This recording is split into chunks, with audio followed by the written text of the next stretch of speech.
नमस्कार, मैं हूं राकेश कुमार। आप देख रहे हैं मत अभिमत। आज पटना हाई कोर्ट ने एक ऐतिहासिक फैसला दिया है और जो नगर निकाय चुनाव होने वाला था उसको उन पदों को जो आरक्षित थे, मतलब पिछड़ा और अति पिछड़ा जाति के लिए आरक्षित किए गए थे, उनको रद्द करने की बात कही है। ये एक ऐतिहासिक फैसला है। चीफ जस्टिस संजय करोल और संजय कुमार की खंडपीठ ने ये आदेश दिया है। हालांकि पिछले 29 सितंबर को ही इसकी सुनवाई समाप्त हो गई थी और सुनवाई समाप्त होने के साथ ही एक अंतरिम आदेश दिया था उच्च न्यायालय ने, जिसमें ये कहा था कि विवेकपूर्ण ढंग से अगर चाहे तो राज्य चुनाव आयोग 10 तारीख को होने वाले प्रथम चरण के निकाय चुनाव को आगे बढ़ा सकता है, लेकिन ऐसा हुआ नहीं। और अंत में आज दशमी के दिन न्यायालय ने अपना फैसला सुना दिया।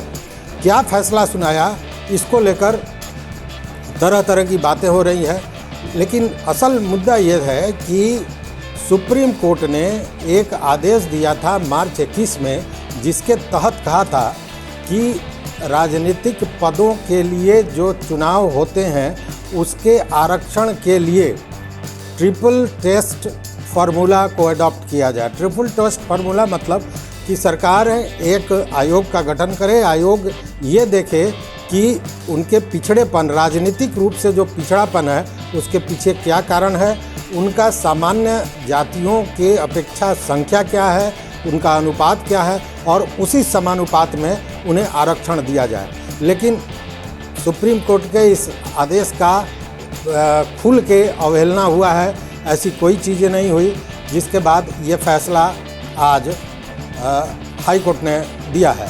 इसको लेकर 3 दिन पहले भी हमने एक वीडियो बनाया था और आपको बताया था कि निश्चित रूप से ये रद्द होगा, और वो रद्द हुआ। न्यायिक फैसला यही आया है।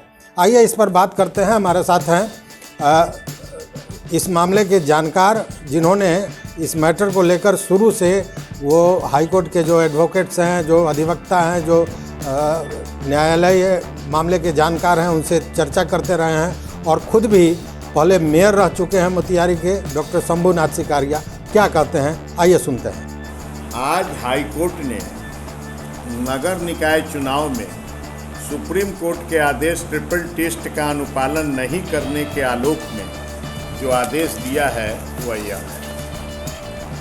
इस आदेश में स्पष्ट किया है कि अति पिछड़ा और पिछड़ा वर्ग से संबंधित जितनी भी सीटें आरक्षित की गई हैं, उन सब को तत्काल के प्रभाव से हर क्षेत्र में, चाहे वो मेयर हो, चाहे डिप्टी मेयर हो, चाहे वो वार्ड परिषद में हो, उनको तत्काल के प्रभाव से रद्द करके जनरल कैटेगरी की सीट में कन्वर्ट करते हुए इमीडिएट इफेक्ट से उसको नोटिफाई किया जाए।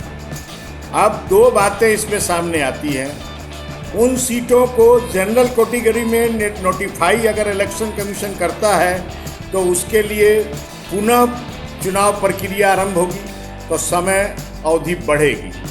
तो अब यह देखना है कि इलेक्शन कमीशन उस जो समय अवधि उसके लिए बढ़ रही है, उसमें पूरे चुनाव की समय अवधि उसी के अनुकूल, चूँकि इसकी सारी प्रक्रियाएं पूरी हैं, तो सिर्फ वोटिंग की समय अवधि बढ़ानी है तो उसको बढ़ाता है कि अलग अलग दोनों को कराता है। एक तीसरा पहलू और खड़ा है।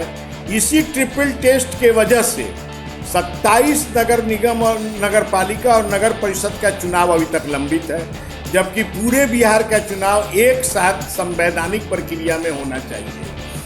अब यह देखना है कि उन 27 में भी ट्रिपल टेस्ट लेकर सबको एक साथ कराया जाता है और इस पूरे चुनाव को रद्द किया जाता है।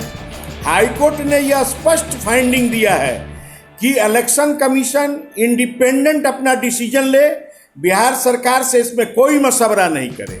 बिहार सरकार को अलग हाई कोर्ट ने डिसीजन दिया है कि आप इस पर ट्रिपल टेस्ट के बिंदु पर, रिजर्वेशन के बिंदु पर आप अपनी कार्रवाई करें।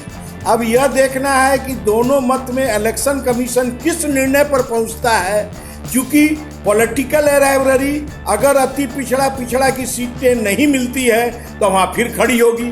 अगर यह चुनाव अभी हो भी जाता है जनरल कैटेगरी में, तो अति पिछड़ा वाले जाएं अगर फिर इसमें परेशानी होगी।